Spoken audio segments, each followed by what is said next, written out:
would you sacrifice this week to keep your business moving?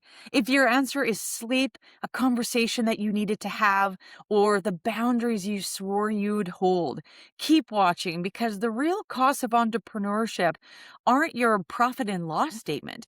And if you don't name them, they will name you. The version of you that's building a business. I know you mean well, but here's what's happening.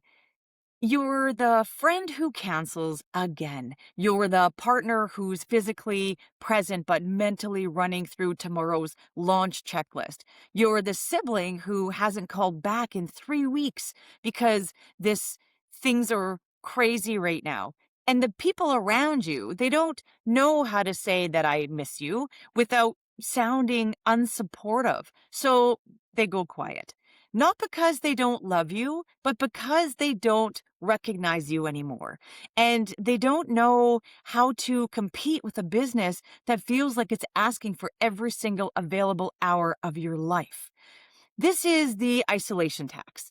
It's the cost of being the only person in your friend group who took this path, the only one lying awake at 2 o'clock in the morning, running cash flow projections while everyone else is watching Netflix. And the people pleasing version of you, the one I know so well, she tries to fix this by over apologizing. I'm so sorry. I've been MIA. I promise I'll be better. Just let me get through this launch and then. But here's the reframe. Your relationships aren't dying because you're too busy. They're straining because you haven't communicated what you actually need. Your friends don't need you to apologize. They need you to say, this season of my life looks different. I won't be as available, but I haven't disappeared. And here's what I need from you. Boundaries aren't walls, they're instructions. And the people who love you can't follow instructions that you never gave them. Let's say that again. Your boundaries aren't walls, they're instructions. And the people who love you can't follow instructions that you actually never gave them. This is the one that almost took me out. When you're building a business, you tell yourself you're becoming more capable, more resilient, more successful. But what's actually happening, and nobody says this out loud, is that you're also losing parts of yourself you don't know you were paying with. You used to be spontaneous. Now every free hour is a guilt tax. You used to be present. Now you can't have a coffee with a friend without checking your email underneath the table like you're doing something wrong.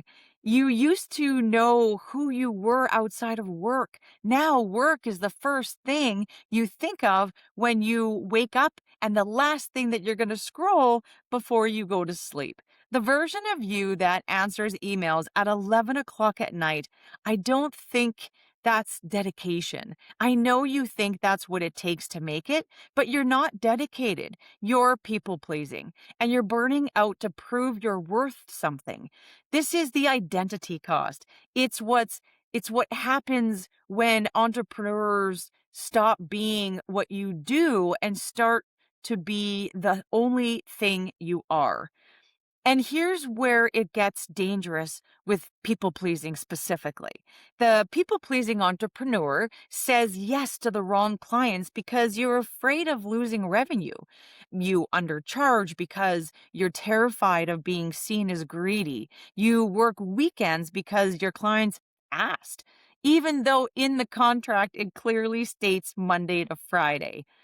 Every time you say yes when your body is screaming no, you're not building a business, you're building a cage. And the reframe, here it is. Your business is not supposed to consume your identity, it's supposed to express it. You're not becoming too much, you're finally becoming enough. But only if you stop giving parts of yourself away to people who didn't earn them. Close your eyes for 1 second and ask yourself, when was the last time you said no and didn't follow it with an apology? If you can't remember, that's actually what this is costing you. This one is the quietest cost and the most expensive. Building a business lives in your body. It's the tightness in your chest when a client payment is late. It's the shallow breathing during a launch and the exhaustion that doesn't go away even after a full night's sleep because your brain was still running the business while your body was horizontal. Decision fatigue is real. You're making hundreds of tiny calls every day, pricing, positioning, responding, course correcting. By the time you get to the decisions that actually matter, your tank is already empty. And here's what the hustle culture bros won't tell you: a burned out nervous system cannot make good business decisions. And you will undercharge because you're too tired to negotiate. You will stay in a bad client relationship because leaving takes energy you don't have. You will settle for strategies that don't work because trying something new feels like it's impossible. Burnout isn't a badge, it's a business liability. The reframe here is simple, but it's hard to execute. Rest is not the reward for finishing. Rest is the fuel for building. Your business does not need you running on empty. It needs you running on clarity. And clarity doesn't come from another pot of coffee at midnight. It comes from a nervous system that's not in a survival mode. The entrepreneurs who win long term aren't the ones who grind the hardest. They're the ones who protect their capacity because they know that their decision making quality is their only real competitive advantage. So let me bring this all together. Building a business will cost you, not might, will. It will ask you for your relationships. It will ask you for pieces of your identity. It will tax your nervous system in ways you cannot predict from the starting line. But here's the version of this that I want you to hear. These costs are not punishment, they're pruning. The relationship that survives this season, those are the real ones. The ones who don't need to be available every single weekend. The identity that emerges after you stop people pleasing, that's the version of you that was always there, just buried under everyone else's expectations. And the nervous system work, learning to rest, to say no, to protect your capacity, that's not weakness, that's leadership. Because a regulated leader builds a regulated business.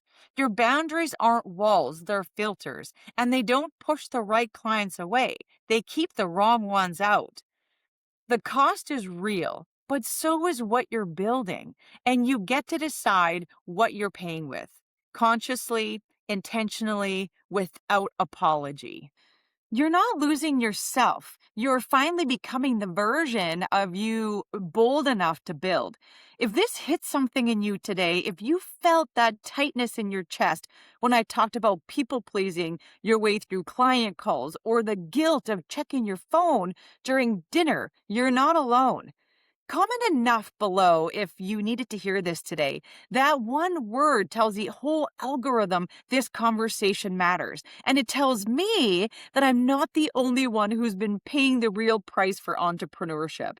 And if you're not subscribed yet, hit that button because this channel is where we stop posting in the dark and start building businesses that don't cost us our sanity.